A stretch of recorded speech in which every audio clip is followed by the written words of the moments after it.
오늘 여러분과 함께 느낌이 아니라 진리를 따르라 라고 하는 제목으로 함께 말씀을 나누려고 합니다. 말씀을 통하여 성령님께서 각자에게 들려주시는 그 세미한 음성을 듣는 시간이 되기를 바랍니다. 여러분은 삶에서 중요한 것을 선택할 때 어떻게 하시나요? 중요한 것을 선택할 때 이성적으로 깊이 생각하고 분석하고 난 이후에 선택을 하시죠? 여러분, 그런데 실제 우리의 삶에서 중요한 것을 선택할 때는요, 이성보다도 감정을 따라서 선택하는 것을 볼 수가 있습니다. 결혼하기 전에는 우리가 배우자의 자격 조건을 이렇게 여러 가지 따지고 생각합니다. 신앙이 있는지 없는지, 연상인지 연하인지, 직업이 안정적인지 아닌지, 좀 사람이 이성적인지 아니면 감성적인지, 이런 여러 가지 우리가 조건을 따지고 이렇게 중요하게 생각을 하지 않습니까? 그래서 그 조건을 붙들고 기도도 합니다. 하나님, 이런 사람 만나게 해주세요. 이런 배우자 만나게 해주세요. 그런데 실제 결혼할 때 보면은요, 조건을 따라가는 것이 아니라 마음을 따라갑니다. 조건이 아무리 완벽하게 갖추었다 할지라도요, 마음이 움직여지지 않으면은 결혼할 수 없는 겁니다. 제가 신학교 4학년 때였는데요, 제가 다니는 교회에 한 자매가 등록을 했습니다. 그것도 제가 섬기는 그 목장에, 제가 리더로 있는 목장에 그 자매가 소속이 되었습니다. 근데 그 자매를 보는 순간 제가 마음이 드는 거예요. 제 마음에 드는 거예요. 그래서 제가 고백을 했습니다. 그럼 어떻게 됐을까요? 여러분의 예상대로 거절당했습니다. 거절당했어요. 그럼 제가 포기했을까요? 여러분, 남자가 한번 시작했으면 끝장을 봐야 되지 않겠습니까? 한번 찍었는데 안 넘어간다고 해서 그냥 포기하면 남자입니까? 넘어갈 때까지 찍어야죠. 계속해서 제가 잘해주고 몸이 아파가지고서 그때 좀 어려운 일이 있었었는데, 그래서 회사 출근도 시켜주고 퇴근도 시켜주고, 저는 이제 목장 리더라고 하는 그 명분을 가지고 그렇게 자주 만났어요. 그러다가 결국 제 마음을 받아줬습니다. 근데 그 자매는요, 원래 목회자하고 결혼하고 싶은 마음이 전혀 없었습니다. 그래서 칼차단을 했었던 겁니다. 그런데 만나다 보니까 이 사람이면 괜찮겠다라고 생각해서 결국 결혼하게 된 사람이 제 아내입니다. 여러분, 이처럼 사람은요, 굉장히 조건을 처음에는 따져요. 나는 목회자하고 결혼하지 않을 거야. 그래서 아예 만나지 않다가 또 만나다 보면 마음이 바뀌는 거예요. 그래서 또 결혼을 하게 됩니다. 물론 결혼하기 난 이후에 행복한지 아닌지는 잘 모르겠습니다. 어쨌든 마음을 따라서 이렇게 결정을 했다는 것을 볼 수가 있습니다. 이처럼 우리는 인생의 중요한 것을 선택할 때는요, 조건보다는 마음을 따라서 결정하는 경우들이 너무나도 많이 있습니다. 자, 그런데 우리가 마음을 따라간다고 해서 항상 옳은 결정을 하는 것은 아닙니다. 여러분이 홈쇼핑에서 혹시 이렇게 물건을 파는 것을 본 적이 있을 겁니다. 그럼 쇼호스트가 물건을 판매합니다. 그런데 물건을 하나만 주는 것이 아니라 2개를 준다고 합니다. 하나 가격에 2개를 준다고 합니다. 그럼 귀가 솔깃하지 않습니까? 그래서 쇼호스트의 말을 듣다 보면은요, 마음이 어떤 마음이 들죠? 나한테 필요한 물건도 아닌데 저건 꼭 사야 되겠다, 이런 마음이 드는 겁니다. 쇼호스트 대단합니다. 그걸 어떻게든지 팔아먹으려고 하다 보니까 사람들의 마음을 움직이는 겁니다. 그러다가 살까 말까 이렇게 고민하는데 쇼호스트가 이렇게 한마디 합니다. 수량이 얼마 남지 않았습니다. 그러면 벌써 마음이 막 긴장이 됩니다. 그리고 이번이 마지막 기회입니다. 그러면은요, 나도 모르게 결제를 해버립니다. 빨리 해야 된다고 생각해서 결제를 합니다. 그래서 물건을 받아보면은요, 정작 나에게 필요한 물건이 아닙니다. 옷은요, 쇼호스트는 모델같이 근사해 보였는데 제가 입어보니까 안 어울려요. 그래서 옷장 안에 가두어둔 옷이 있지 않습니까? 저는 있어요. 우리의 마음을 따라간다고 해서 항상 옳은 결정을 하는 것은 아니다라고 하는 겁니다. 여러분, 그런데 우리의 마음은요, 이처럼 외부의 영향을 받게 되어 있습니다. 상황과 환경에 따라서 우리의 마음이 수시로 바뀝니다. 아침에는 기분 좋게 하루를 시작했는데 저녁에는 우울할 수 있습니다. 반대로 아침에 우울하게 시작했는데 하루를 마칠 때 굉장히 기분 좋은 일이 있을 수도 있다는 겁니다. 이처럼 우리의 마음은 보고 듣고 느끼고 경험하는 것에 따라서 우리의 마음이 이처럼 수시로 바뀌게 된다라고 하는 겁니다. 여러분, 그래서 우리가 인생의 중요한 선택과 결정을 할 때 무조건 이 마음이 가는 대로 선택하고 결정하면 안 된다라고 하는 겁니다. 그래서 우리의 마음을 점검하고 분별해 봐야 돼요. 내 마음이 이게 정상인지, 이렇게 결정하고 선택해도 되는지, 마음이 간다고 무조건 선택하면 안 된다는 겁니다. 여러분, 그래서 우리의 마음을 좀 분별하려면요, 변하지 않는 진리가 있어야 돼요.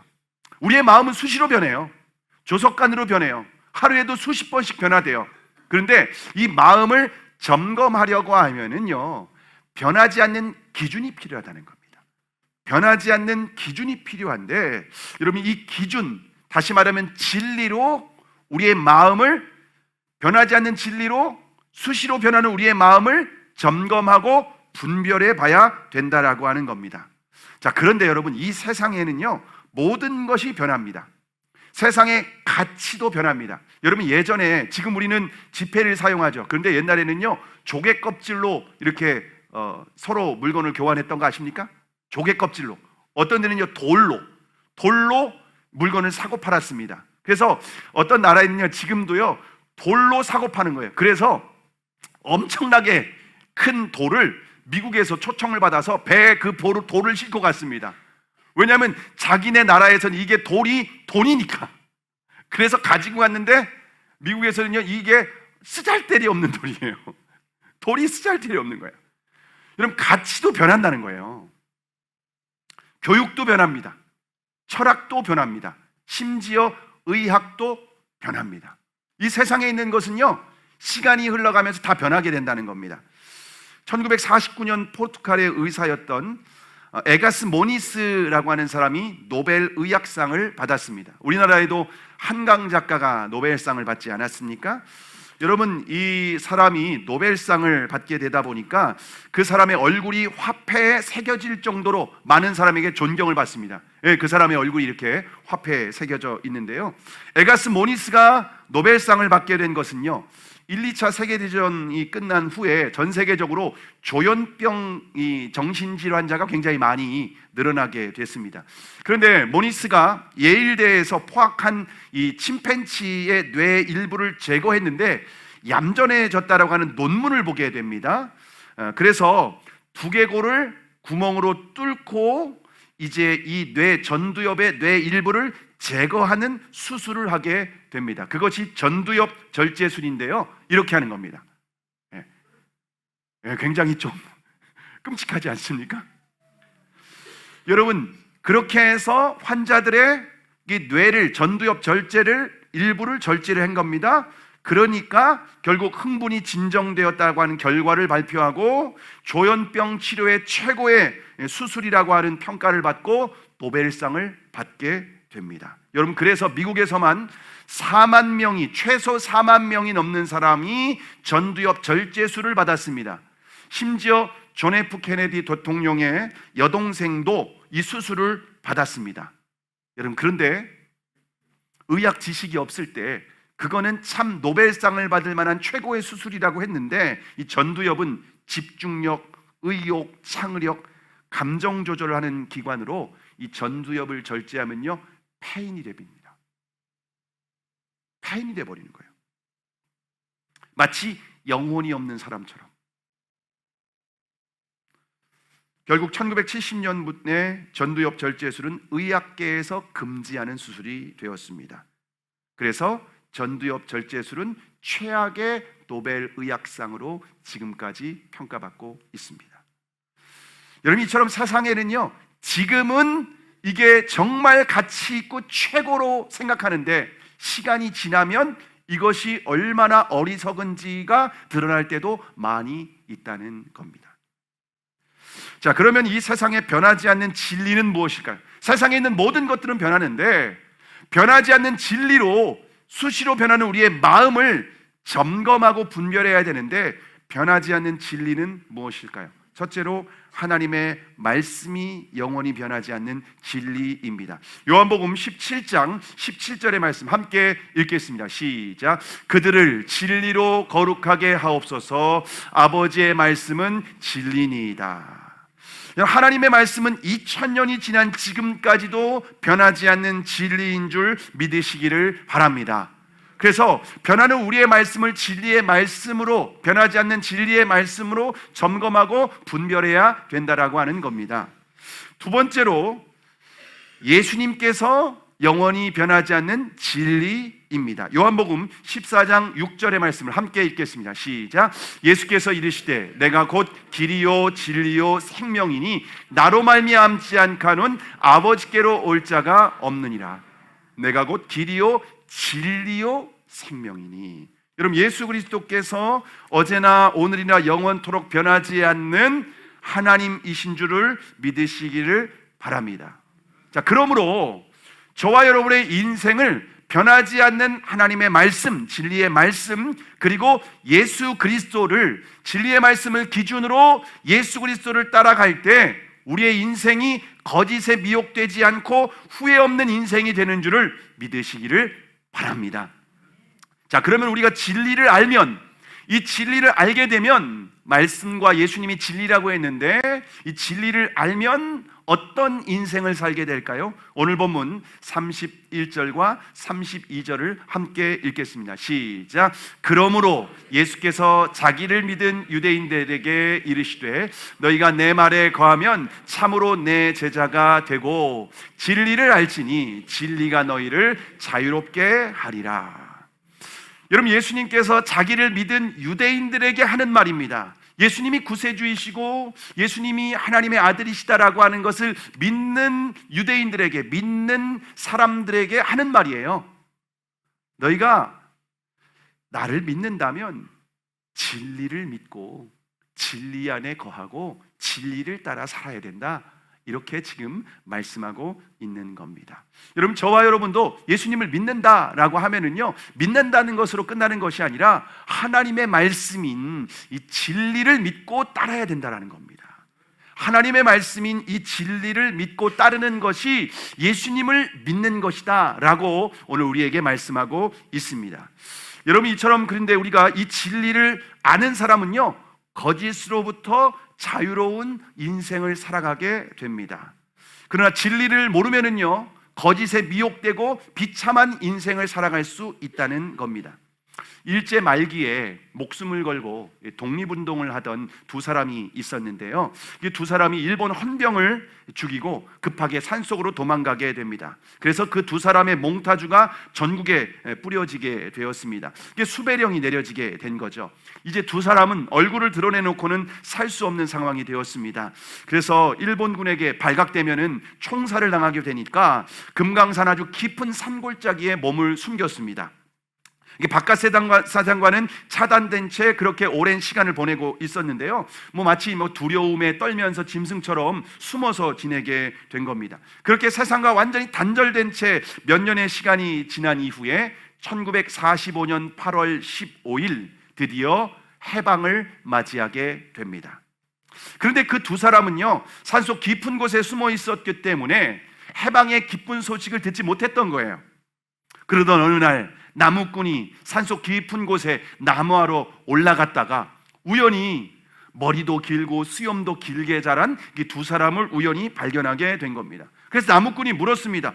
여보시오, 당신들 여기서 뭐 하는 겁니까? 그랬더니 그 두 사람이 말하는 겁니다. 우리는 조선의 독립을 위해 일본 헌병을 죽이고 이곳에 숨어서 살고 있습니다. 아하, 참 괜한 고생을 하고 있구만. 이제 우리나라가 일본 놈들에게 해방되었어. 더 이상 이렇게 숨어서 비참하게 살 필요가 없어. 나와 함께 마을로 내려가서 이젠 자유롭게 삽시다.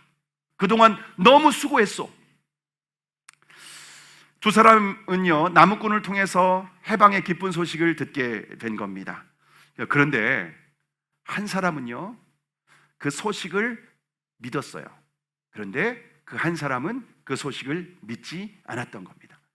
믿은 사람은요, 진리를 받아들인 사람은요, 그 마을로 내려가서 가족들과 함께 행복한 삶을 살았습니다. 근데 이 진리를 받아들이지 않은 사람은요, 여전히 산속에서 짐승처럼 두려움 가운데에 숨어서 살 수밖에 없었습니다.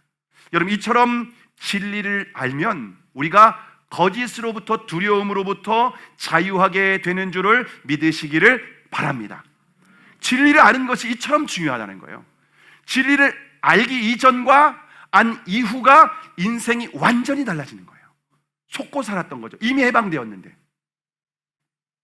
자, 그러면 이 세상에서 가장 거짓된 것은 무엇일까요? 가장 거짓된 것 무엇일까요? 예레미야 17장 9절의 말씀인데요, 함께 읽겠습니다. 시작. 만물보다 거짓되고 심히 부패한 것은 마음이라 누가 능히 이를 알리오마는. 여러분, 이 세상이 거짓되고 썩었다 우리가 말합니다. 그런데 성경은요, 가장 거짓되고 썩은 것이 바로 사람의 마음이라는 거예요. 여러분의 마음이에요. 제 마음만 썩은 게 아니에요. 여러분의 마음이 거짓되고 썩었다는 겁니다. 그래서 여러분, 우리 인간은 어떻게 하는지 아십니까? 내 마음 나도 몰라. 여러분, 내가 모르면 누가 합니까? 내 마음을 나도 모른대요. 왜냐하면 내 마음도 계속 바뀌니까 잘 모르는 거예요. 어제는 좋았는데 오늘은 싫을 수 있어요. 오늘은 싫었는데 내일 좋을 수 있어요. 이게 사람의 마음이라는 거예요. 그래서 사람의 마음이 믿을 수 없다는 거예요. 여러분, 그래서 믿었던 사람에게 발등 찍힌 일이 있잖아요. 내가 너만은 믿는다 했는데 믿을 만한 사람이 못 됐던 거예요. 그런 일이 한두 가지가 아닙니다.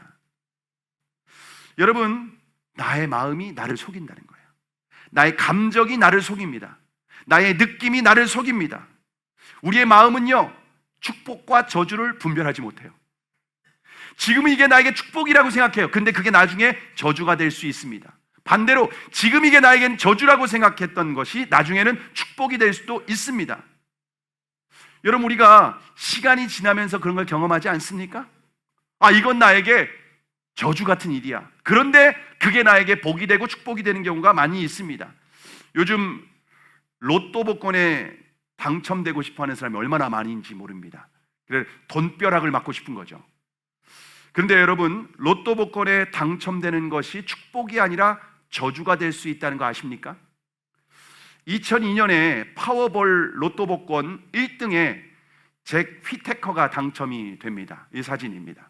잭 휘테커라고 하는 모자 쓴 사람이 잭 휘테커이고요. 당첨이 돼요. 저 사람은 사업을 하는 사람이에요. 이미 한 190억 정도, 한 200억 가까이의 재산을 이미 가지고 있었던 사람입니다. 그런데 당첨이 된 겁니다. 이 사람이 이게 1000억이 넘어가면은 이제 그때 사는 거예요. 이 사람은 평소에 돈이 있으니까 1000억이 넘으면은 내가 이 행운의 주인공이 될지도 모른다라고 하는 막연한 마음으로 샀던 겁니다. 그래서 이 사람이 당첨이 됐는데 세금을 제외하고 수령한 금액이 9,300만 달러, 하나로 약 1,300억 원. 우리나라 로또 복권하고는 차원이 다르죠. 1,300억 원을 받은 거예요. 여러분, 근데 이 사람은요, 당첨금을 받고 난 후에 10%를 교회에 11조를 드렸습니다. 심지어 자선단체도 설립을 했습니다. 그런데 자신의 악한 본성, 이 마음이 거짓되고 타락했다고 했잖아요. 그 마음이 가만두지 않는 겁니다. 그래서 스트립 클럽과 술집에 드나들고, 그리고 마약 이 도박을 하게 되고, 그러면서 폭행 시비에 휘말리게 되면서 자기가 돈을 다 탕진해 버리게 됩니다. 결국 복권 당첨 5년 만에 파산합니다. 원래 190억의 자산이 있었던 사람이 1,300억을 받았는데 5년 만에 파산합니다. 그리고 가장 사랑하는 외손녀가 마약 중독으로 사망을 합니다. 외손녀에게 일주일에 200만 원씩 줬대요. 용돈을. 그리고 차를 4대를 사줬대요. 돈이 많으니까. 근데 도박을 하고 다닌 거예요. 마약을 하고 다닌 거예요. 뿐만 아니라 몇 년 후에 사랑하는 딸도 사망을 하게 됩니다. 딸과 손녀가 다 죽은 거예요. 그리고 아내에게 이혼을 당하게 됩니다. 그래서 휘테커는요, ABC 방송과의 인터뷰에서 이렇게 말했습니다. 복권에 당첨된 것은 나에게 축복이 아니라 저주였다. 여러분, 우리의 마음은 축복과 저주도 구분하지 못해요. 지금 이게 나에게 축복 같은데 저주가 될 수 있고요, 지금 나에게 저주 같은데 축복이 될 수 있다는 겁니다. 오직 하나님의 말씀이 진리이며 우리 구주 예수 그리스도께서 진리인 줄 믿으시기를 바랍니다. 그냥 헛된 것에 미혹되면 안 된다는 거예요. 헛된 것을 따라가면 안 된다는 거예요. 소중한 인생 우리가 후회할 수 있다는 겁니다. 자, 그러면 진리가 되시는 예수님은 어떤 분이실까요? 예수님이 진리라고 하는데 예수님 어떤 분이실까요? 요한계시록 1장 8절의 말씀인데요, 1장 8절의 말씀을 우리가 함께 읽겠습니다. 시작. 주 하나님이 이르시되 나는 알파와 오메가라, 이제도 있고 전에도 있었고 장차 올 자라, 전능한 자라 하시더라. 여러분, 예수님이 하시는 말씀이에요. 예수님은요, 알파와 오메가다. 이것은요, 헬라어로 첫 글자가 알파고요, 끝 글자가 오메가입니다. 그러니까 처음과 마지막이라는 겁니다. 처음과 마지막, 이 세상을 창조하신 분이시면서 이 세상을 심판하실 분이 예수님이라는 겁니다. 여러분, 그리고 예수님은요, 이 세상의 모든 것을 계획하시고 진행하시는 분이, 즉흥적으로 일을 하시는 분이 아니에요. 계획하시고 계획하신 일을 완수하시는 분이 예수님이신 줄 믿으시기를 바랍니다. 그래서 예수님을 뭐라고 보면, 나는 전능한 자다, 불가능이 없다. 하나님, 예수님에게는 불가능이 없는 줄 믿으시기를 바랍니다. 그러므로 저희가 진리의 말씀, 변하지 않는 진리의 말씀, 그리고 알파와 오메가 되시고 전능하신 하나님이신 그 예수 그리스도를 따라 살아갈 때에 우리의 인생 가운데 자유와 기쁨을 누리는 삶이 되는 줄을 믿으시기를 바랍니다. 여러분, 그런데 여기에서 안다, 예수님을 안다라고 하는 말은 어떤 의미일까요? 예수님이 이런 분이신데 예수님을 안다라고 하는 말은 어떤 의미일까요? 헬라어로 이 안다라고 하는 말은 기노스코라고 하는 단어인데요, 이 기노스코라고 하는 말은 지식적인 알을 넘어서 경험적으로 아는 것을 말합니다. 경험적으로 아는 거예요. 내가 머리로만 아는 것이 아니라, 그리고 한쪽만 일방적으로 아는 것이 아니라 예수님과 내가 서로 쌍방이 아는 것을 말하는 겁니다. 나는 안다고 하는데 예수님 모른다고 할 수 있잖아요. 그러면 안 된다는 거예요. 예수님은 안다고 하는데 나는 모른다고 해도 안 됩니다. 쌍방이 알아야 됩니다. 그리고 친밀하게 아는 것이 중요합니다. 서로 친밀하게, 마치 사랑하는 연인과 같이, 사랑하는 부부와 같이. 부부 중에는 관계가 안 좋은 사람도 있으니까 꼭 부부는 친밀하게 아는 게 중요하다라고 하는 겁니다. 여러분, 그런데 우리가 예수 그리스도를 알기 위해서는요, 성경을 읽어야 돼요. 성경을 알아야 돼요. 성경이 진리이면서 성경에서 예수님에 대해서 말씀하고 있기 때문에 우리가 예수님을 알려면 성경을 읽어나가는 것이 중요합니다. 왜냐하면 성경은 예수 그리스도에 대해서 가르쳐주고 있기 때문입니다. 요한복음 5장 39절의 말씀인데요, 우리가 함께 요한복음 5장 39절의 말씀을 함께 읽겠습니다. 시작. 너희가 성경에서 영생을 얻는 줄 생각하고 성경을 연구하거니와 이 성경이 곧 내게 대하여 증언하는 것이니라. 예수님이 하신 말씀이에요. 이 성경이 예수님에 대해서 증언하고 증거하고 가르쳐주고 있다는 겁니다. 성경 전체가 예수님에 대한 책이라는 겁니다. 그래서 저와 여러분이 성경을 읽고 묵상하면서 예수님을 알아가는 것이 중요합니다. 그런 사람들이 진리를 아는 거예요. 그 진리로 우리의 마음을 하루에도 수십 번씩 변하는 이 우리의 마음을 진리의 말씀으로 비추어 보고 이게 기준이 되어서 점검을 하는 거예요. 이게 얼마나 중요한지 모릅니다. 그런데 예수님은요, 십자가에 죽으시고 부활하셨습니다. 그 부활하신 예수님은 지금도 살아계신 줄 믿으시기를 바랍니다. 그래서 우리가 성경을 읽고 묵상할 때에 살아계신 예수님이 영으로 우리 가운데에 말씀하시고 가르쳐주시고 깨닫게 해주시는 은혜가 있습니다. 여러분, 우리는 자신의 미래를 알지 못합니다. 여러분의 미래를 아십니까? 내일 일을 아십니까? 아니, 1시간 후의 일을 아십니까? 물론 1시간 후에 1층에 내려가서 여러분 김밥을 먹고 있을 겁니다. 우리는 근데 미래를 알지 못한다는 거죠. 예수님은 아세요. 전능하신 분이시기 때문에 그렇습니다. 시작도 아시고 마지막도 아세요. 여러분의 인생의 마지막도 아십니다. 그래서 여러분이 성경을 통해서 예수님을 만나보실 수 있기를 바랍니다. 그리고 예수님의 음성에 귀를 기울여 보시기 바랍니다. 더욱 중요한 것은 예수님의 말씀을 깨달으면 그 말씀을 삶에 실천해 보시기를 바랍니다. 그 말씀을 우리의 삶에 실천하고 적용할 때에 예수님을 만나게 되고 내가 그분을 알고 그분이 나를 알게 되고 경험하게 되고 친밀하게 알게 되는 그 은혜를 누리게 될 줄로 믿습니다. 여러분, 그런 우리의 인생에 거짓에 미혹되는 것이 아니라 자유와 기쁨을 누릴 수 있습니다. 여러분, 우리가 세상을 살아가다 보면 두려움이 있지 않습니까? 질병에 대한 두려움, 죽음에 대한 두려움, 경제적인 두려움, 건강에 대한 두려움, 염려에 대한 두려움, 이런 우리가 두려움이 있지 않습니까? 그런데 진리가 되신 예수님을 우리가 바라볼 때에, 그분을 붙들 때에, 그분을 따라갈 때에 두려움으로부터 자유할 수가 있습니다. 저희 교회 권사님 중에 한 분이 5년 전에 폐암 수술을 하셨습니다. 다행히 조기에 발견을 해서 항암 치료까지 받지 않아도 됐었습니다. 그래서 수술을 받게 되었습니다. 그리고 나서 처음에는 6개월마다 한 번씩 이제 CT를 찍고 검사를 하는 거죠. 이게 재발됐는지 이런 걸 확인하기 위해서. 그러다가 나중에는 1년에 한 번씩 찍게 됐는데 3개월 전에 이렇게 검사하러 갔는데 폐에 뭐가 발견됐다는 거예요. 근데 수술한 부위가 아니라 다른 곳에서 발견됐다는 거예요.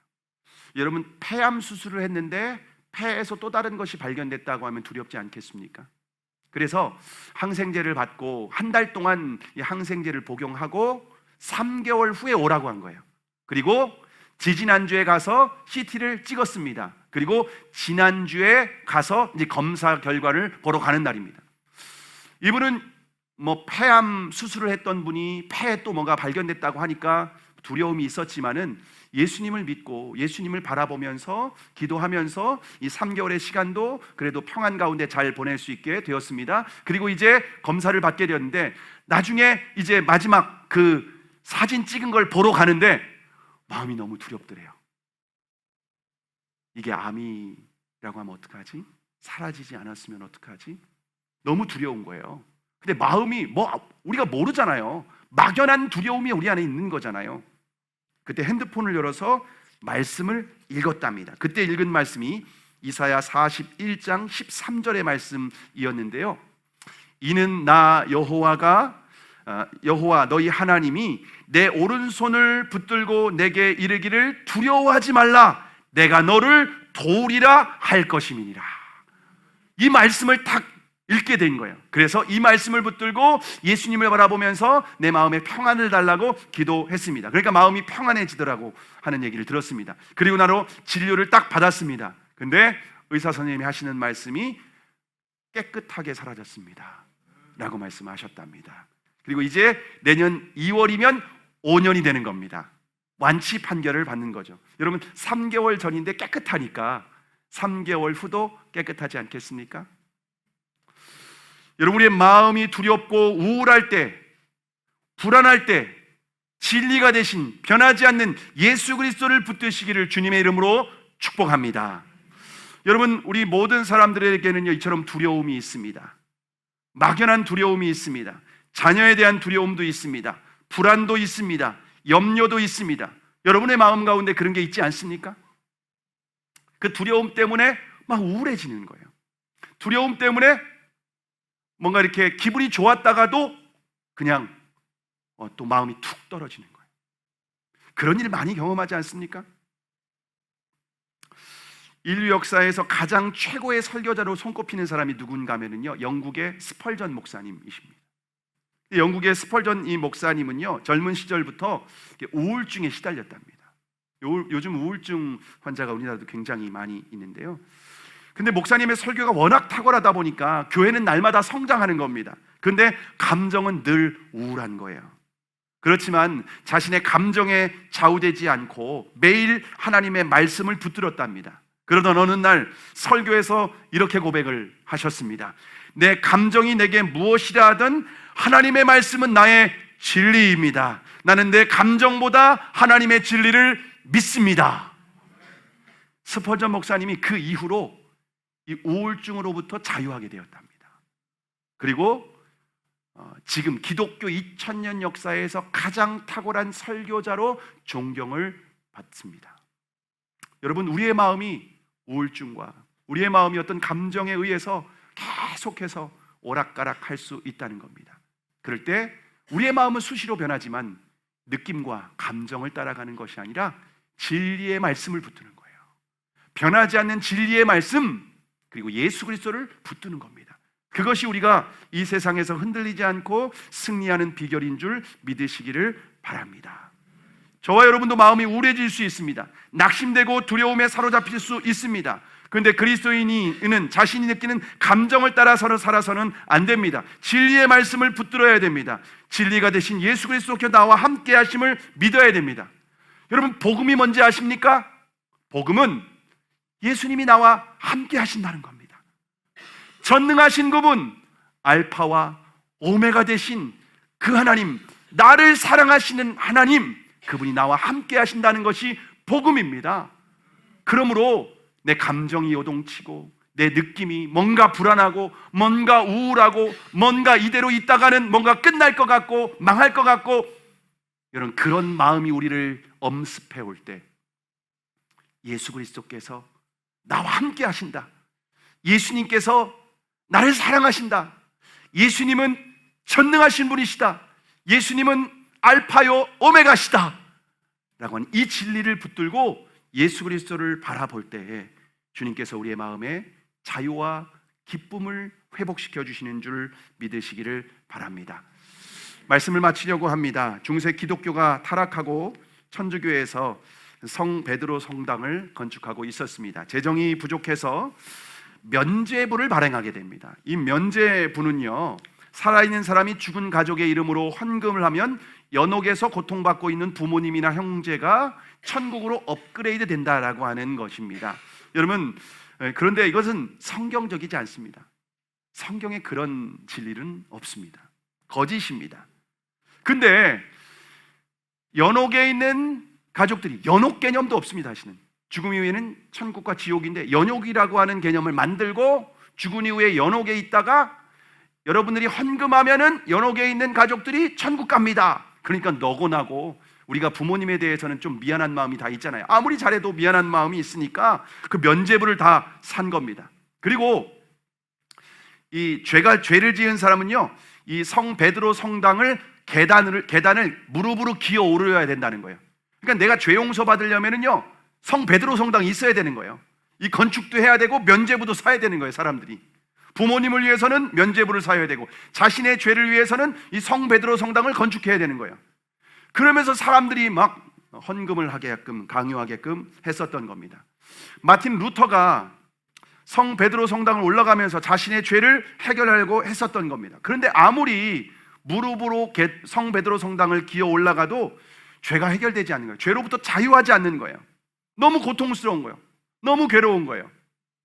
그러던 어느 날 로마서 1장 17절의 말씀을 묵상하면서 인류의 역사를 바꿀 진리의 말씀이 그 마음 가운데 부딪히게 됩니다.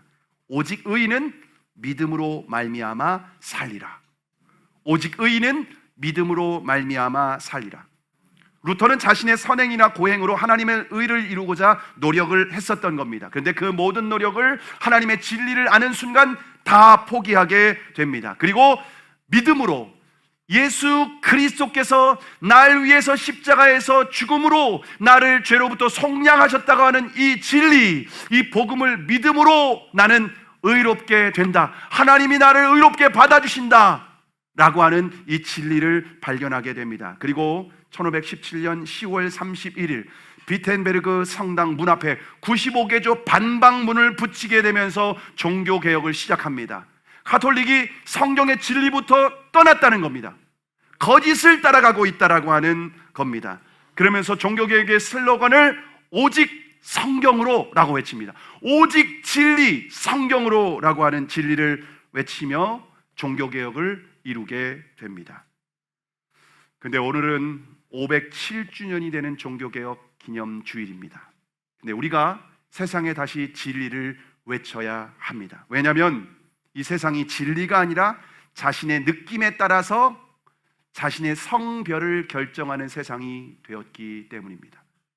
우리 사람은요, 태어나면서 XY 염색체를 가지면 남성이고요, XX 염색체를 가지고 있으면 여성입니다. 남자들은요 지금 XY 염색체를 갖고 있고요, 여자들은 XX 염색체를 가지고 있습니다. 그런데 이제는 느낌으로 자신의 성별을 결정할 수 있다라고 하는 법안이 미국, 영국, 캐나다, 유럽에 통과되고 있습니다. 문제는요, 자녀들, 다음 세대가 성 정체성의 혼란을 겪고 있습니다. 그래서 자신의 성 정체성이 흔들리니까 자살하는 사람들이 얼마나 많이 늘어나고 있는지 모릅니다. 여러분, 그들이 왜 이처럼 혼란에 빠질 수 있을까요? 진리를 알지 못하기 때문에 그렇습니다. 여러분, 이 세상은 느낌이 기준이 되었습니다. 느낌이 기준이 되어서 살아가는 인생은 다 망합니다. 오직 진리, 하나님의 말씀을 따라가는 사람만이 영원한 생명을 얻게 될 뿐만 아니라 이 땅에서도 자유하게 되는 줄 믿으시기를 바랍니다. 창조의 질서리를 거스리는 이 세상 가운데 진리를 외쳐야 합니다. 다음 세대가 거짓으로 인하여서 혼란과 갈등을 겪고 있습니다. 결국 가정과 교회가 무너져 내리게 될 것입니다. 가정과 교회는 하나님께서 이 땅에 만드신 기관입니다. 가정과 교회가 무너지면 이 땅에 소망이 없습니다. 그래서 자신의 마음과 느낌이 아니라 진리를 따라 살아야 된다. 창조의 질서를 외치기 위해서 한국교회가 오늘 광화문과 여의도에 모여서 진리를 선포하기 위해 함께 합니다. 종교개혁 507주년이 되는 기념되는 오늘 이 날에 우리가 함께 이 세상 가운데 진리를 외침으로 거짓 가운데에 빠져 있는 사람들이 자유하게 되고 우리나라가 거룩한 나라, 아름다운 가정이 다시 회복될 수 있도록 우리가 한국교회가 이 일에 함께 합니다. 여러분도 함께 오늘 가시는 분들도 있고 또 여러분의 이곳에 머물러 있는 분들도 계실 텐데, 함께 가시는 분들은 세상의 중심에서 우리가 진리를 외치고 또 우리가 처해 있는 가정에서 유튜브로 온라인으로 함께 하시면서 여러분이 진리를 선포하실 수 있기를 바랍니다. 뿐만 아니라 저와 여러분이 이제 앞으로 우리의 마음을 따라가는 것이 아니라 진리를 따라 살아가실 수 있기를 바랍니다. 그래서 거짓된 이 세상 가운데에서 참된 자유를 누리는 저와 여러분이 되기를 주님의 이름으로 축복합니다.